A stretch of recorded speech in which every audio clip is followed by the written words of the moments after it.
Opamiz bilan bitta do'stimiz, bittasi 600 dollar berib yubordi, opamiz, bittasi jannatlarda iloyim qasrlar barpo etilsin.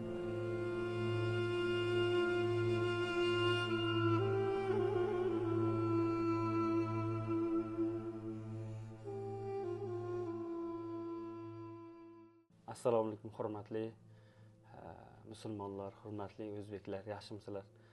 Bizga bir murojaat bo'ladiki, shu akamizni 4 ta farzandi bor ekan aka. 4 ta farzandi bilan jigar sirozi tashxisi qo'yilgan ekanmi? Jigar sirozidan belki lazım shunaqa. Akamizni Hindistonga olib borish kerak ekan. Qancha pul ketadi dedinglar? Operatsiyani o'zi 23 ming deyishyapti. 23 ming dollar. Qanchasi yig'ildi? Hozir bilmayman, bular biladi, men xabarim qancha. Uydagilar bilishadimi? Xullas kalom, bizga pul kerak azizlarim. Biz akamizni 4 ta farzandini o'ylagan holda keldikki, Xudoyo bolalariga o'zi otalik qilsin. Bir gap borda, bitta insonni jonini saqlab qolishlik butun olamda jonini saqlab qolishga teng deydi. Yaqinda bir jigar sirozni olib chiqqan edik. Xudodan bo'lib Alloh yuzimizni yorug' qildi, yashab ketdi-da.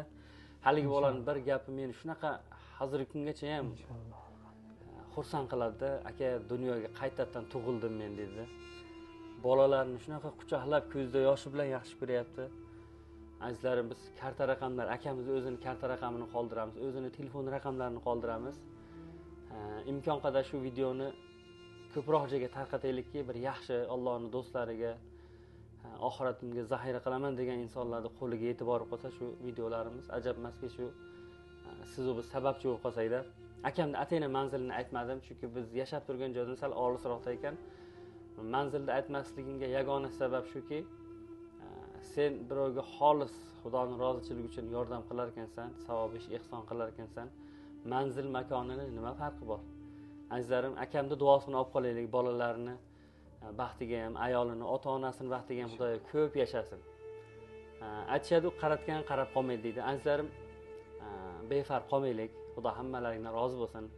O'zbek yigiti, o'zbek akamiz oilamizda, atrofimizda yashab yursin. Siz biz sababchi bo'laylik.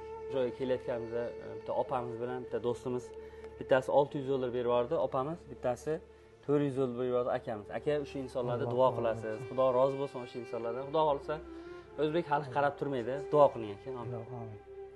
Allohim bizga ehson qilayotganlar, ehsonlarni o'zidan qabul qilsin.